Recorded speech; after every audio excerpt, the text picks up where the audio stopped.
Morning. Thanks, Roger. Roger's been in places he knows how to feedback. So we're going to do some housekeeping, and maybe some other folks will arrive. A couple of things. We know the sun is a problem. We know it's okay for you to move chairs and to settle in. I'm Kathryn Whitacre. I'm Charlotte Loewen. And Charlotte and I are going to be sharing the responsibilities, but I will tell you that Charlotte has done the heavy lifting. She has done all the outlines and all the reading and all the planning and all this. So I'm just kind of the sidekick, helping her out as I can. And Charlotte's been working with Lombard Mennonite Peace Center to bring us this. So logistics-wise, just so you know how the morning is going to go, we will finish at 10, and at 10 o'clock, Kendra Flory is continuing her prayer group that she's been doing for 2 months, June and July. So they will come and be here. So what we're doing with chairs now that we've changed a little bit for those of you that come for other studies is when we put chairs away, we're going in this door, leaning our chair up against that wall and coming out that door so that we don't pass each other going through the doorway. I am unsure what kind of chair space Kendra will need, but if we see people coming and it looks like we can put some away for them, I think that would be helpful. The technical crew, thank you. All the technical crew gets here early to deal with equipment and to deal with microphones and to help us out with all of that both here and in worship. And we have decided to record these and to put them on our YouTube channel. And then we'll push that information out in the newsletter so that people can't, if they can't be here, they can still get the information. At this point, we are planning 5 sermons about this subject matter as well. We're also planning a capstone sermon on Labor Day, and we're going to throw a couple of challenges your direction for you to struggle with during September, hopefully in a good way. And then that last weekend in September, Lombard Mennonite will bring us 9 hours of workshop. It'll be Saturday, 2 sessions. He will bring the morning message to us on Sunday, and then Sunday afternoon we will wrap up.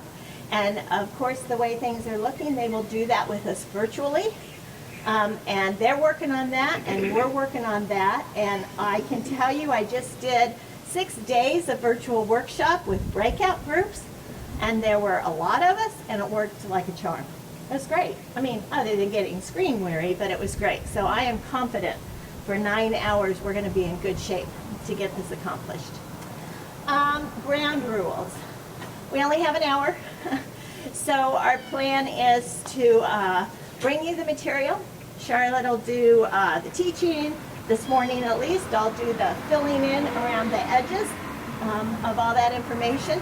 And then we want to have time for questions, and we know we're not going to get to all of them, and I am trying to brainstorm how we might have a place electronically during the week for you to dump your questions so that we can respond to you as you read this material and think about it. So haven't quite worked that out yet, but give me another week and I'll have that settled. So there is nothing, there's no big secret. What, you know, people are like, why are we doing this? Is something going on? Do we have to settle something? Is everybody okay in the church? Everything's fine. We just know that the better we know ourselves and the better we know each other and how to work with one another, then we can get on with the work that God's calling us to and not be distracted by other things that don't really matter. So when you're reading the book, if you divide it, look at those first 5 chapters, and then know that the chapters that come after that are kind of his storytelling examples of what he's talking about in the first 5 chapters. That's why we're only going to journey with you through those 5. And then you'll see his little preamble that says he added a chapter that's specific to theology at the end. And if you love to read and you love to learn, then that bibliography and notes section is a treasure trove. And Charlotte was trying to decide what, with Lombard, what's the best book out of all the books that we could read about this subject, and this is the one we landed on, but it is by no means definitive and by no means the only resource, and many of you have read books on this subject matter, and you bring a whole full package to this subject matter. So we hope you do that. It might be that you want to bring something you can write your notes on, because what we'd really like to do is teach and then open for questions. We just know we're going to be short.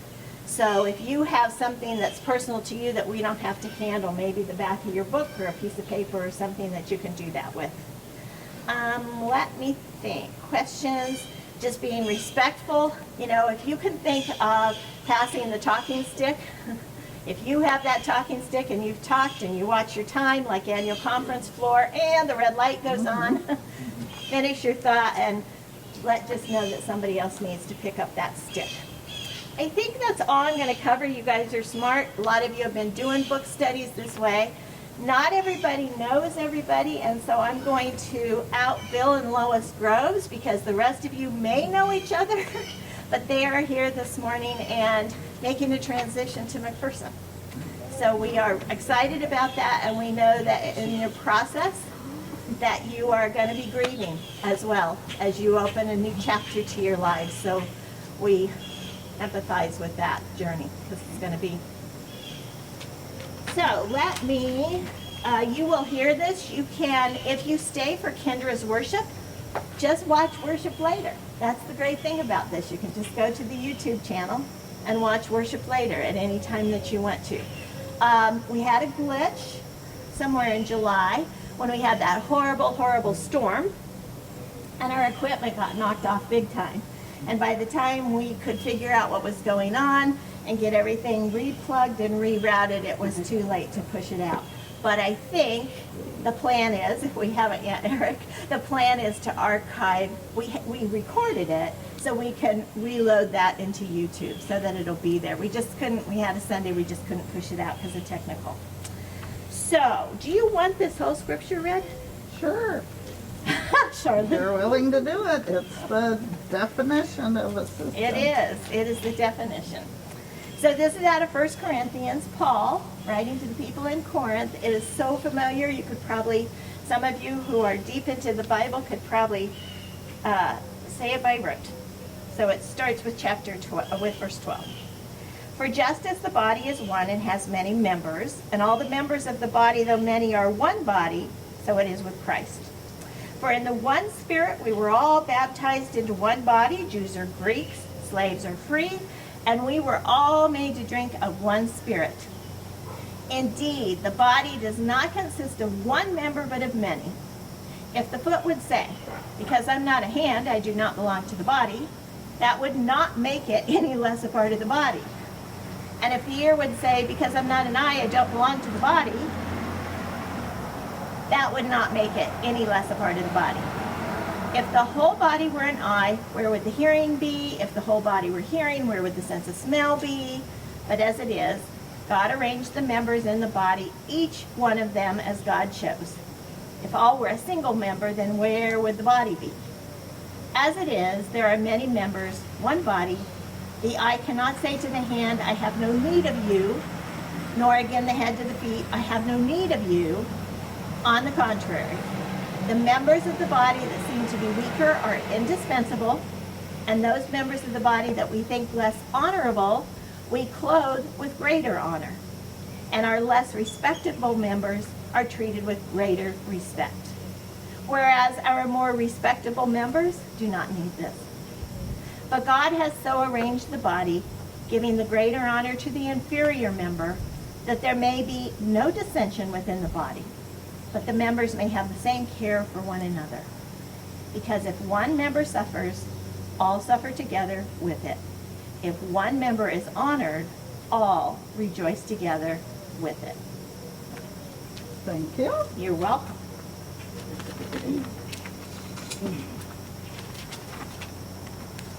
Welcome. I'm excited to do this. I've had a personal and professional interest in family systems for many years, and it's great to be able to teach some of this stuff. And I'm aware that for some of you it's probably going to be a review, and that's okay. The scripture that Kathryn just read, I think there it is in a nutshell in terms of the definition of a system. It's a group of interacting parts that mutually influence one another. That's how we're going to be thinking about our church family, is as a system, rather than, it talks about in the book, cause and effect thinking that you see in the physical world, where A causes B. In systems thinking, we're all related and influence one another. Another thing I'd like to point out as we go forward in this book study, and the scripture passage, I think, emphasizes this. The scripture passage talks about process, not about content. And that's what we're going to be doing throughout this book study and the Healthy Congregations workshop, is looking at how we work our process versus any particular issue. That makes sense? Can everybody hear me, by the way? Okay. In the book, how many of you have read the first chapter? Several. Okay.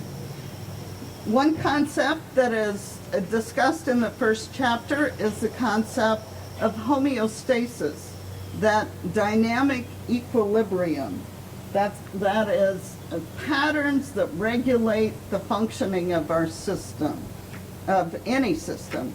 In our body, I think the classic example is temperature, that, that forces within our body operate to help us stay regulated at a particular body temperature.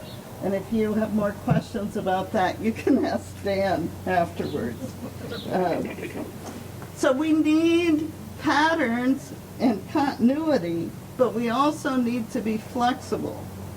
In the book, there's a little story told that concludes with kind of the whole idea of why are we holding the horses.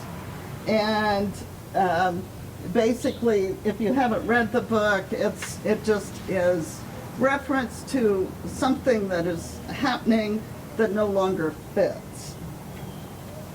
So there are times, as I said, for stable continuity, times to be flexible, and when change is needed.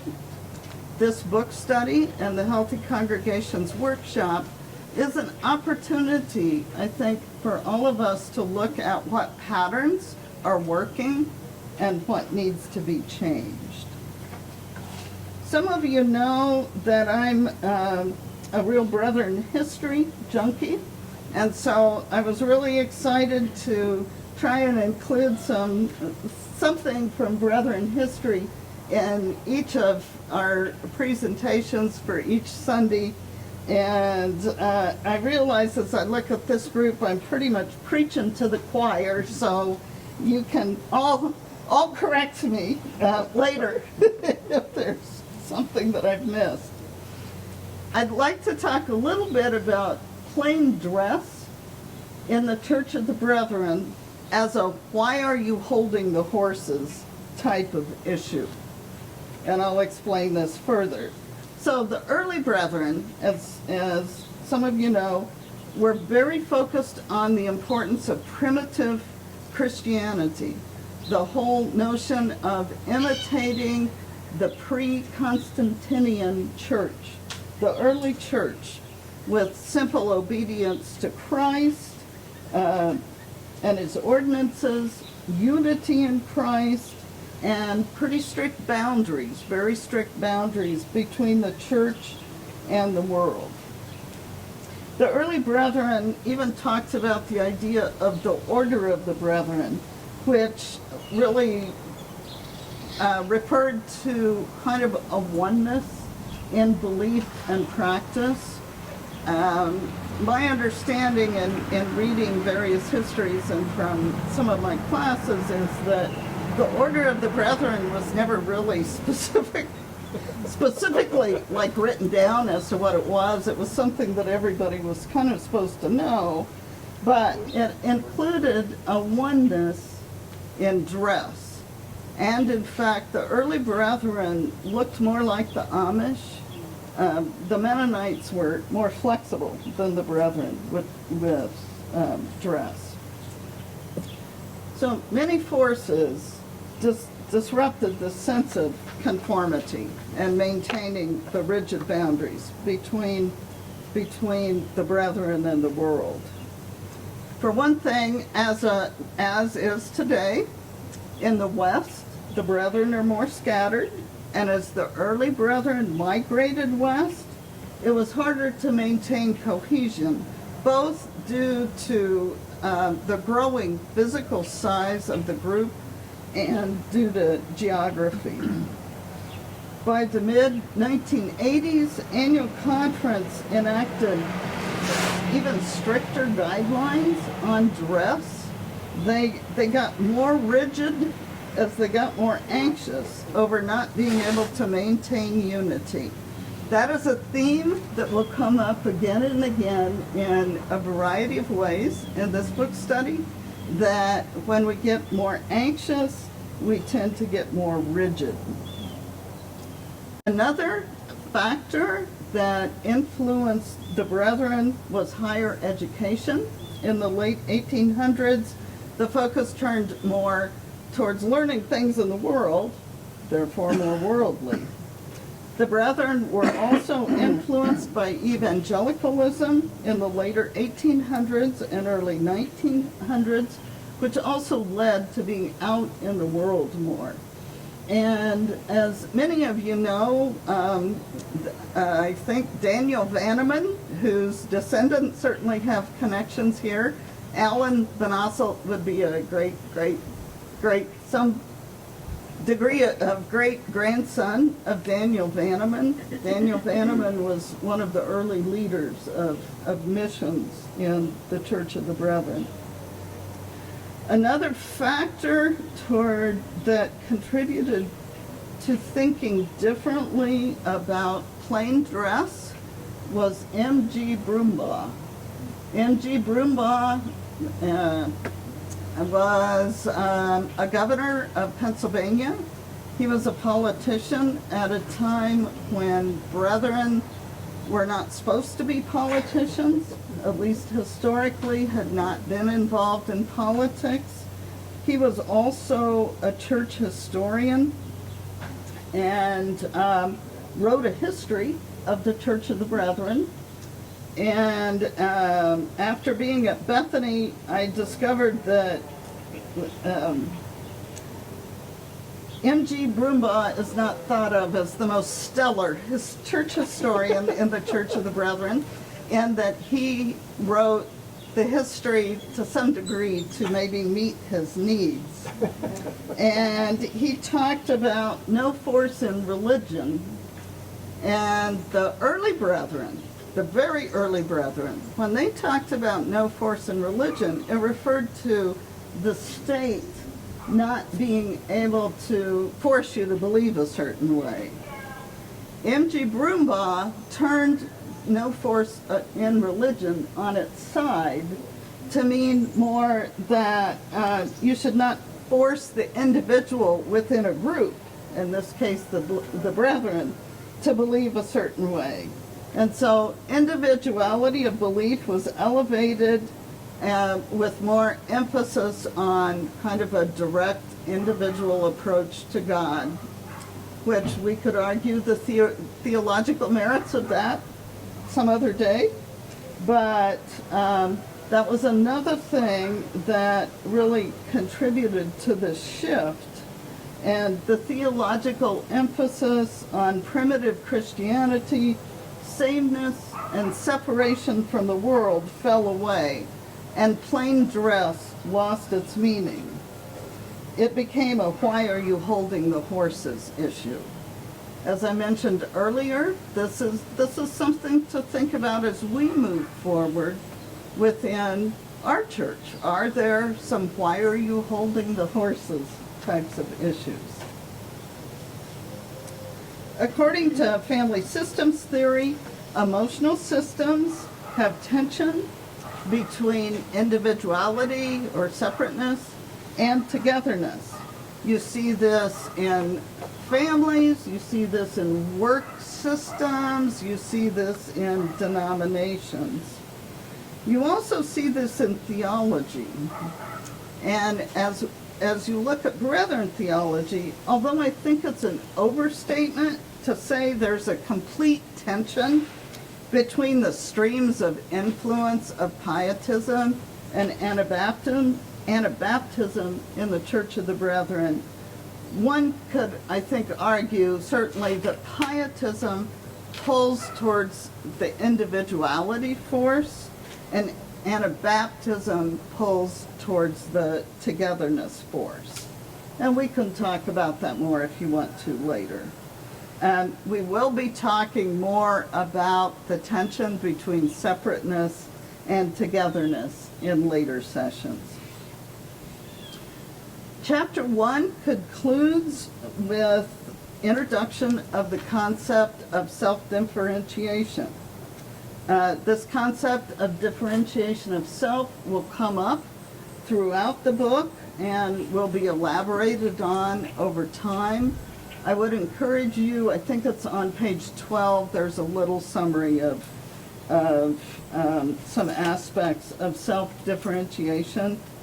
But in a nutshell, it involves an individual's capacity to be an individual while functioning as part of a group.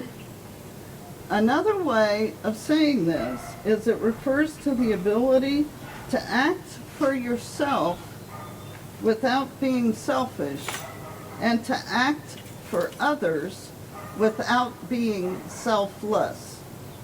I'll say that again because that's really, I think, a good way of putting it and something to think about. So, to act for yourself without being selfish and to act for others without being selfless. It's the balance. It's the balance of the tension that's there between individuality and togetherness. It also involves acting on principle. And I want to talk a little bit about Abram as an example of principled decision-making in his own cultural context. So theologically, and again I'm preaching to the choir, Abram came from a primitive society where gods were often identified with natural forces, and the permeability of boundaries between animals and humans and gods was pretty flexible. And with the beliefs that the humans had the potential to be gods, and gods had the potential to be demoted, to be humans. And where Abram's father came from, was one of the two major centers of worship, in fact, for a particular moon god called Sin.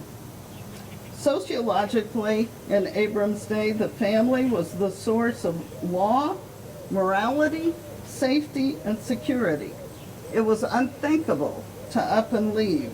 Identity was through your family and community. Abram made a differentiated decision to follow the Lord.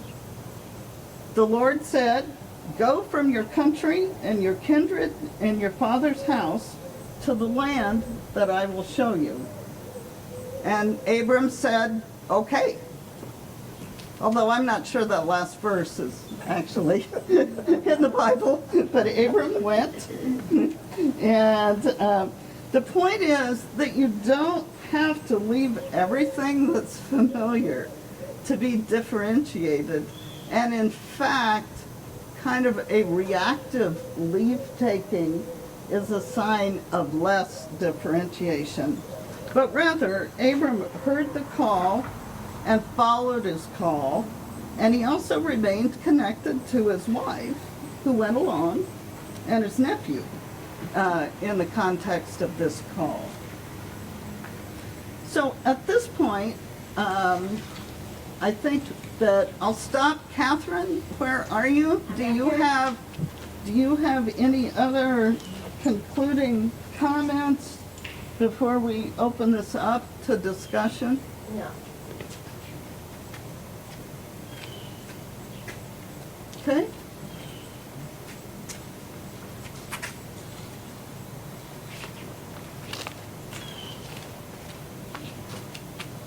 I would always encourage you to take this information and think about how it works with us.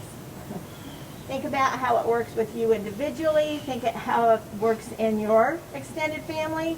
Think about how it works with you personally. You know, you go back to that story of Abram and you go, wow, would I do that? Would I just walk away from my family? How do I know it's God? How does our church know that's really the voice that's bubbling up? How do we discern that call? Because it is no small thing to walk away. And it is no small thing to make that change. So those are the kinds of things that I would encourage you to think about. What is it to differentiate? Okay, so if anybody's brave, what horses are we holding here at this congregation? Or perhaps horses we held that you know we've let go of.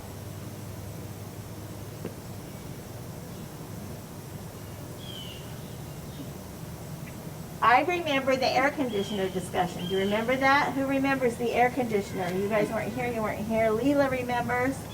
Dan and Lynn weren't here yet. None of you were here. Look at that. Emily, you weren't back yet. Isn't that, okay, doesn't that tell you something? Okay, the air conditioner discussion was massive. Was it sinful to put air conditioning in the church? Was it sinful to have that expense for the church? Was it sinful to spend that kind of money on ourselves? And ultimately the decision was it's also hospitable to have air conditioning when everybody has it. So it's interesting to me. Anne, were you here when the air conditioner? See, isn't that interesting? Why do I know about that? I must have been in college or something. Must have been really impressed. I remember being at a congregational forum where, whoo, that was the horse that was being held. Do you guys remember the whole screens, whether we should have screens or not in the sanctuary? Whoa, that was a 5-year journey. We were holding that horse. Do you think the building we have is holding horses? Good question. Did you hear Dave's question? Is the building a horse we're holding? We spend 25% of our budget on building. Exactly. Stained glass windows. Maybe the bigger horse. And in our Tuesday night study on anti-racism, we've talked about how our stained glass windows have a white Jesus in them. We don't have a representation in our facility of that non-Aryan Jesus. And what does that say when our stained glass windows are precious to us? Mm-hmm. It's such a beautiful horse.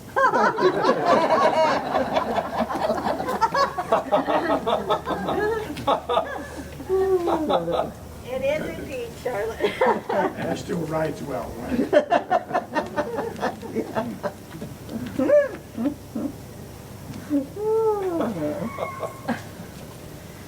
Well, and again, the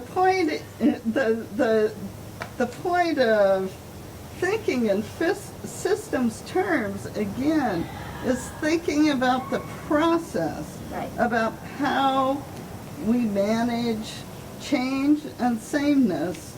Not even though issues get, there's always hot topic issues. Really what we want to look at, there's always going to be issues. There's always going to be something. I go to annual conference, and at one point I was kind of naive to think, well, we're just going to get past this and whatever it is, and it just doesn't work that way. There will always be issues. So the goal is to look at, are we processing or dealing with these issues in as healthy a way as possible?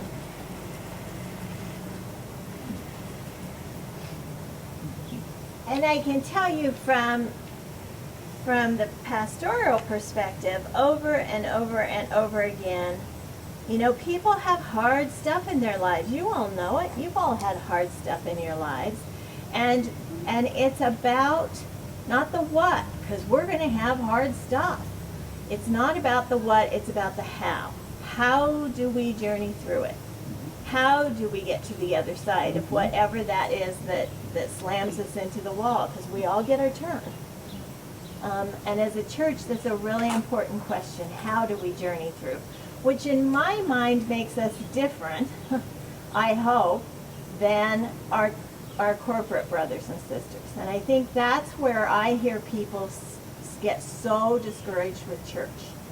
When we do not act any differently, we're church. And when we don't act any differently, when we run into the what, when our how we do it is the same, then what's the difference? Bonnie? One of our most recent courses has been the inclusion process. That whole process, that took 5-10 years. I don't know how long, but it was long and painful and hurtful in some ways, and yet redeeming in a lot of ways. Yep.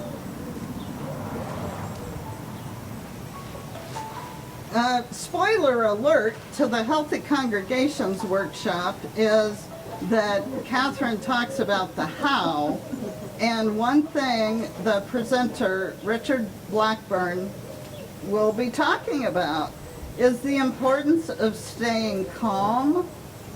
And there are going to be the next chapter, we're going to be talking more about this, but the importance of staying calm, staying connected, and staying the course. And staying the course refers to not to journey forward on the path that we have laid out, being open to change while not being distracted or pulled off course by anxiety, whether that be our own or other people's anxiety. I should say, full disclosure, I think most of you know my background. I've worked, I'm old. I've worked almost 35 years as a clinical social worker and have had fairly extensive training in family systems theory. Also recently completed a master's at Bethany in Brethren Studies, a master's in theology. So I'll talk about Brethren history as long as you want to talk about Brethren history.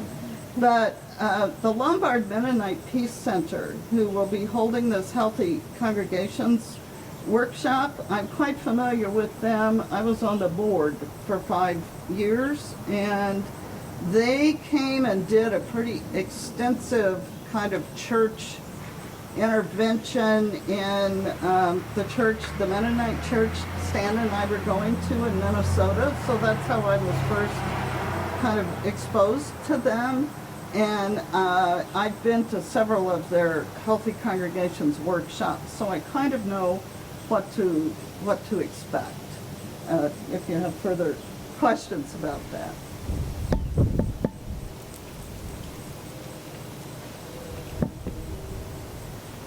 I have a question. A term I've heard several times, actually both of you have used it, is differentiated. And I kind of know what that means, but it's key to what you're saying.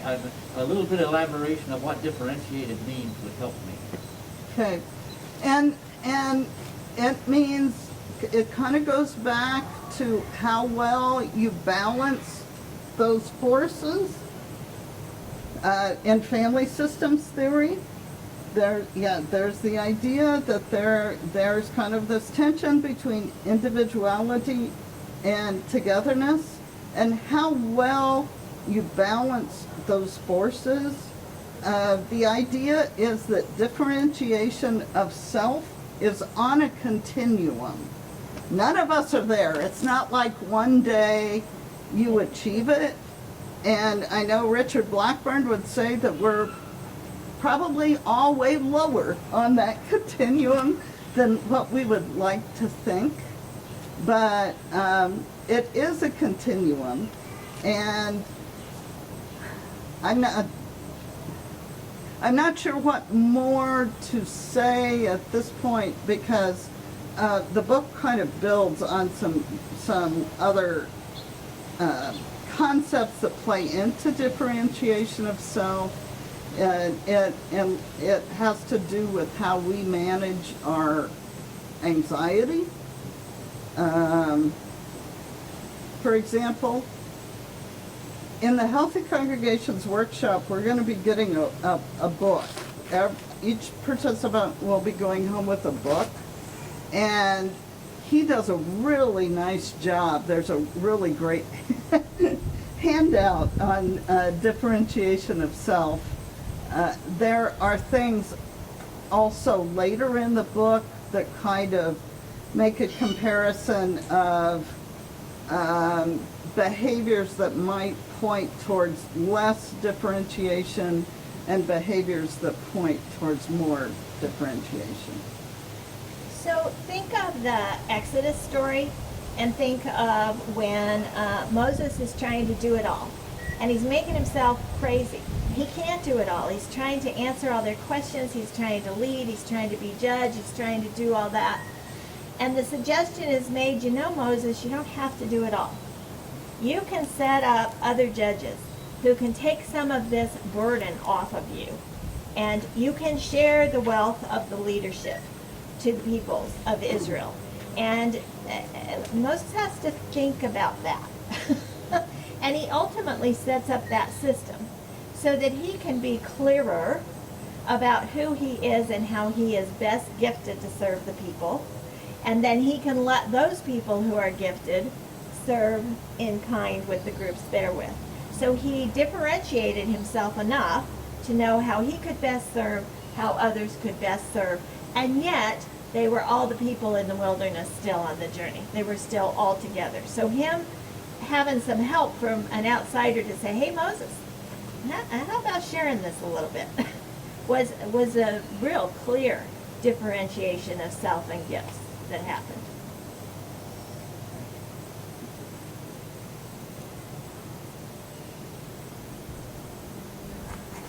Other questions or comments?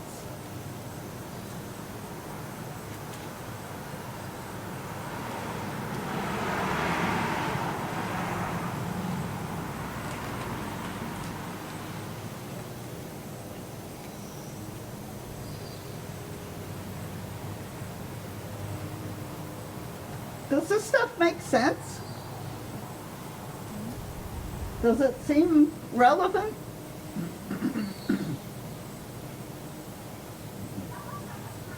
Charlotte, will this workshop help us look both at ourselves as a congregation and how we fit into the dysfunctionality of the denomination?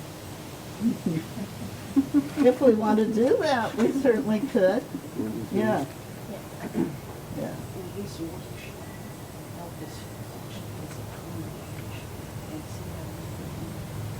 The good thing about family systems is, you know, oftentimes people say, well, there's no sense in me dealing with this stuff because all my family's crazy and all the people at work are crazy, and, you know, so what's the point of me doing anything because it's not going to make a difference. The whole point of family systems is that when you change, when you cause a ripple in the pond, the whole pond has to change. So it's always good to make our change for ourselves and for our church, because that ripple it will. Because when we change our behavior, then that's going to force other situations to change. So in that way, even if we do it intentionally or not, it's going to cause a shift. That's actually a very crucial point in systems thinking. The whole idea that because we are all interconnected, that what we do makes a difference, that we do have the ability to help contribute to shifts in the functioning of the system. Or would it also say, don't you rock the boat, keep your mouth shut? Because we don't want to mess up the system. And when you drop that pebble, you always get pushback. And you have to know what that is, which leads back to what Charlotte was talking about, the 3 C's. You know, stay the course, don't let the chaos and the anxiety overwhelm you. All of that's going to happen, absolutely. And that everybody has to choose. Organizations have to choose, and individuals have to choose what the risk is when you drop that pebble. And sometimes, for lots of reasons, it's simply not worth the risk. Or you create avenues so that the boat can be rocked nicely.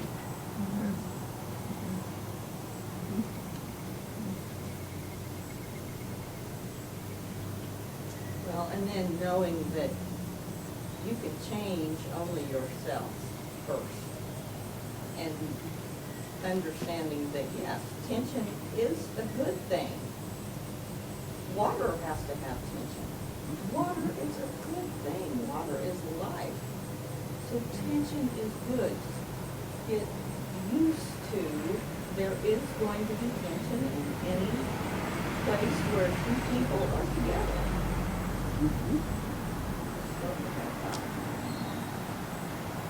The particular family systems theory that Lombard uses and is the focus of this book is what's called Bowen family systems.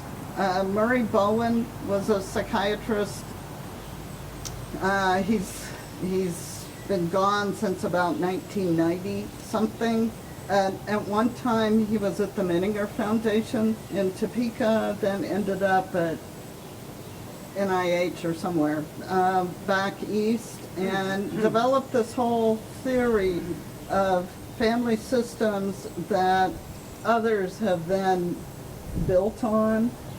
And he would say that how we manage that tension that Leela was talking about typically goes back to what we have learned in our family of origin, and maybe even looking at intergenerational patterns in our family of origin and how that has shaped who we are. And the whole point then is how you look at where you come from the widest lens possible. That is a way to kind of lower your own anxiety and reactivity. I think also when we look at our church family, that we can also look at our church family from the widest lens possible at where we come from, how we're influenced being a college church, how we're influenced having this beautiful building and the way we do things. I have a friend from college, Leon's daughter-in-law, that, and I don't know if she still feels this way, but Marie would kind of scoff and say, well, this church is so high church, you know. And so that, you know, I think it is important to look at where we come from as a church also.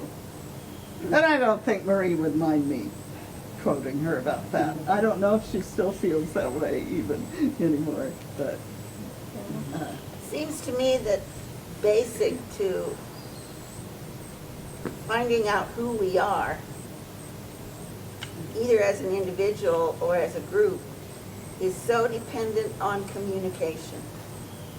And I think that's one of our hang-ups right now, is if somebody's gonna drop a pebble, I need to know what that's about. Who and why and whatever. But I think we're lacking in communication in this congregation. And some of it has come to the forefront with the virus and the lockdowns and the not seeing each other, is that the use of technology. And I'm in favor of pressing on with that because it certainly has its advantages, but we have to realize there are some that we're leaving behind. They are not a part of our circle of communication because they're not a part of technological communication. And that can be very hurtful. And so finding out who we are really depends on good communication.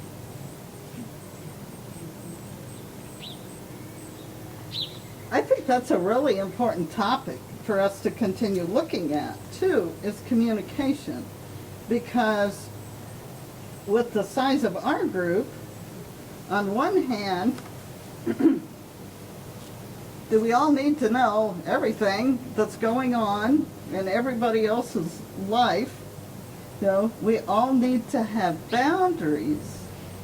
But I think, and this is stressed at some point later in the book, that looking at processes, what is so important is that processes come to the surface. Processes are exposed. That's the way you start to change them. And I think communication is something to look at there as, you know, how do we manage our anxiety around what is communicated and what is not communicated. And that goes both for people who are on the receiving end, and even how does leadership manage their anxiety about what's communicated and not communicated.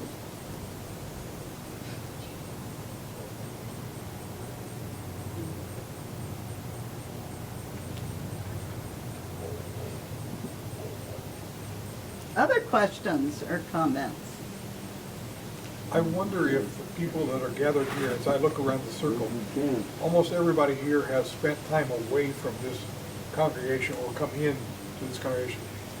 Is that a signal that for those who have experienced other environments and other settings, change is less threatening than for those who have only had this experience of this community and this congregation? I think that's a really good question. I don't know.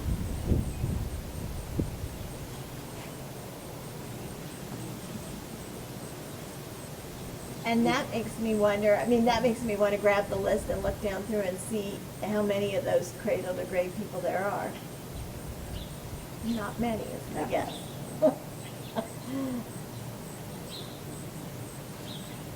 But I think their absence makes our discussion less fruitful. Mm-hmm.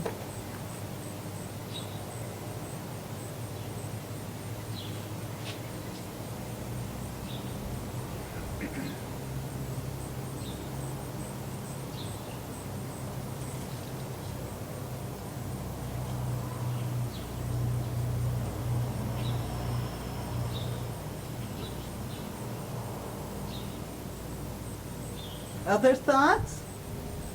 I think it's about, I don't know when we start wrapping up. It's about 10 till. No, we still got Mm-hmm. 8 minutes or so.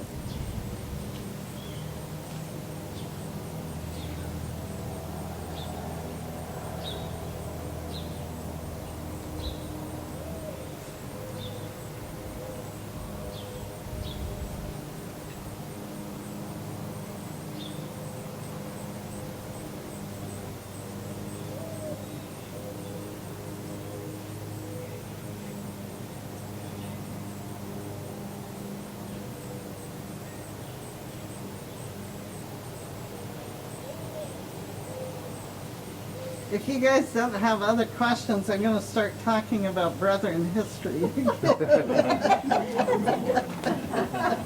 Go for it. Oh, boy. Well, when you think about how we cope with change, I think that it's maybe helpful. I'm not sure they always did it as smoothly as they could, But to look at some of our very early ancestors, at the very beginnings of the Brethren movement in Germany, some new research would suggest that the very early Brethren, as they were forming, that the core group, at least some of them, were influenced by Jane Lead and the Philadelphian movement. And part of that movement, they were pretty apocalyptic. They were looking towards the turn of the century, 1700, as a time when, well, the world might end. And so 1700 came and went, and it was kind of like, oh, well, maybe we ought to look a little more towards the Mennonites and look a little more towards Anabaptism, because what we're doing, that's not working real well. The very early Brethren experimented with celibacy, although that was during the time Alexander Mack Jr. was conceived, so that didn't necessarily work real well either. But you think of we think that we have changes now and with this pandemic and with the economy, but we can't imagine what I would argue that our early ancestors are probably a lot more adaptable than we are. But there's lessons to be learned in history.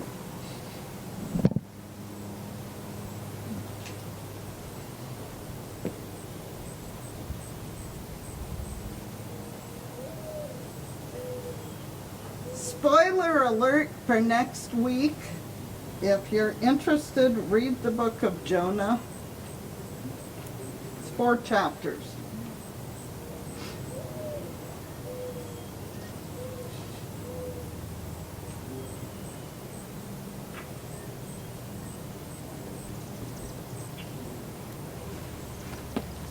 In the next chapter, I hope I haven't gotten ahead of myself here. We'll be talking about anxiety and reactivity and talking a little bit about brain development and how that influences how we manage anxiety.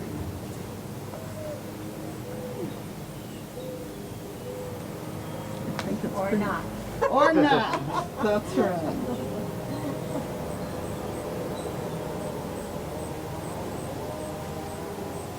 And, when we talk about family systems and we talk about best practices and we talk about making change and being aware and communicating well,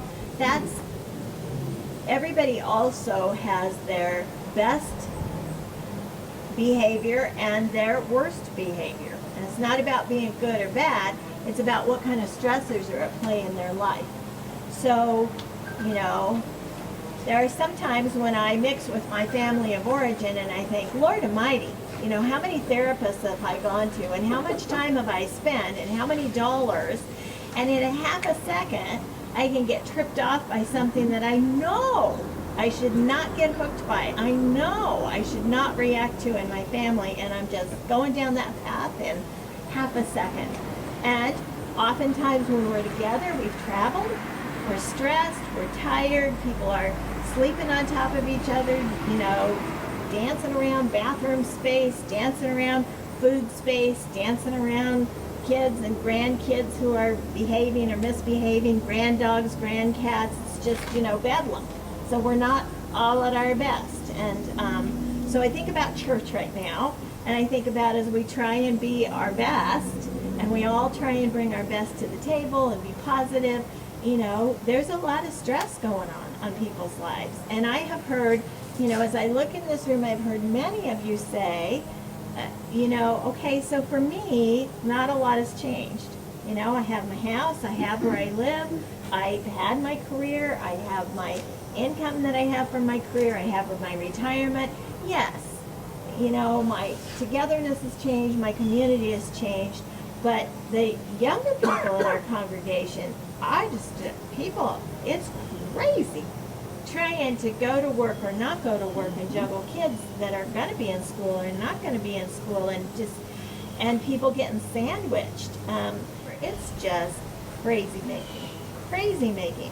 So then we bring all of that. Where does the church, how can the church be helpful in all of that? Everybody's needs are so different. So this is just perfect timing.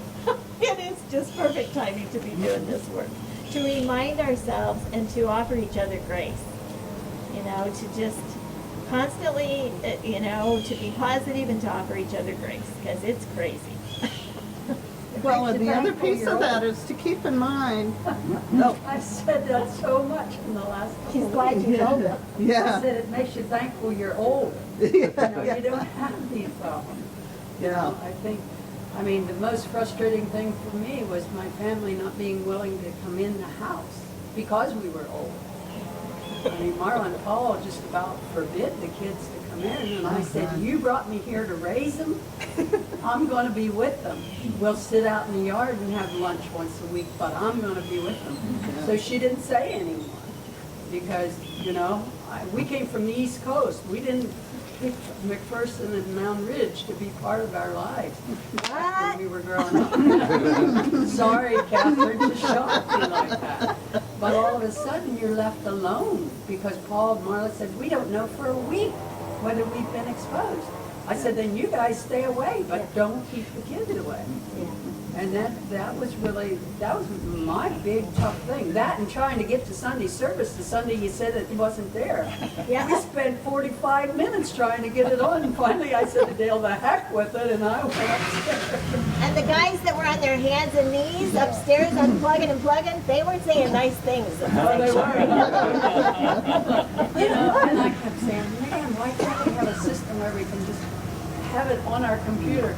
Don't worry about it any longer. But if you did, I wouldn't know how to get it anyhow. But yeah, that was, because we've been getting it every Sunday. And all of a sudden I said to Dale, I don't know what I'm doing wrong. It's just not coming in.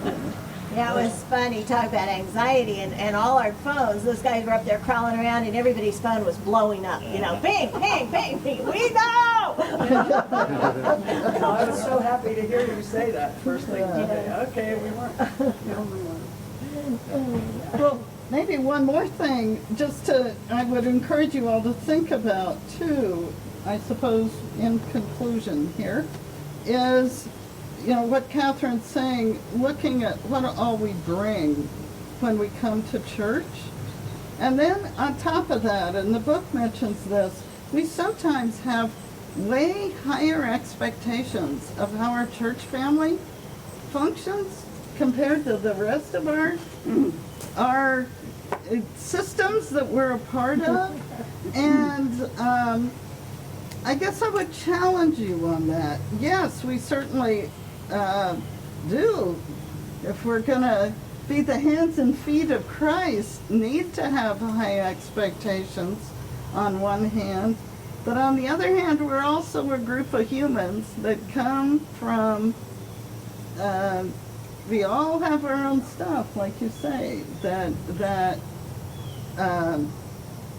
comes in. So yeah, it is important, I think, to give one another grace.